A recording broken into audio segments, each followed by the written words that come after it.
editorial desta semana do Expansão, pelo diretor João Armando.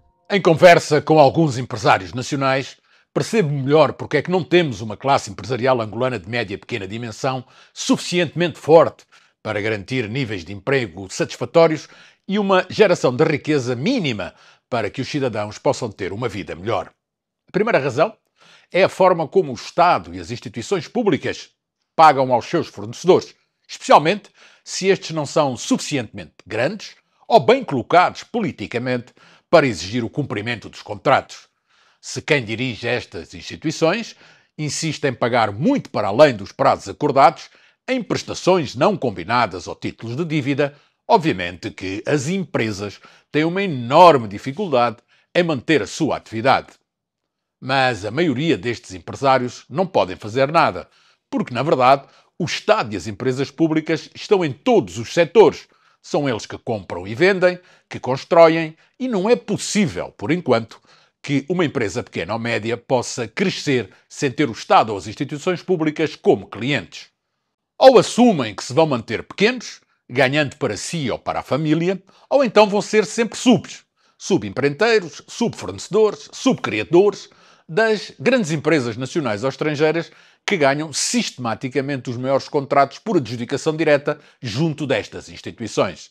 Não correm o risco de receberem a perder de vista, é verdade, mas entregam uma fatia importante do lucro que podiam ter para si. O Estado, que devia olhar para estes empreendedores com algum carinho e respeito, e como quem dirige a maioria das instituições não consegue retirar dividendos similares ao que os maiores grupos económicos lhes proporcionam, não lhes liga coisa nenhuma. Mesmo que isso signifique mais custos para as instituições que esfiam, até porque nas instituições e empresas públicas ninguém pede contas aos gestores, desde que os desvios não atinjam valores escandalosos. Como sabemos, não existe controle de gestão na maioria das entidades da administração pública ou das empresas públicas. Este é seguramente um dos únicos países onde as empresas públicas apresentam sistematicamente resultados negativos, onde as despesas correntes aumentam muito mais que o investimento. Em contrapartida, as vendas vêm colhendo e os administradores não são responsabilizados. É verdade que se exoneram alguns, sem que nunca ninguém assuma publicamente porque o fez. Passam um período sabático de alguns meses em casa e, de repente, já estão nomeados para uma nova missão do Estado.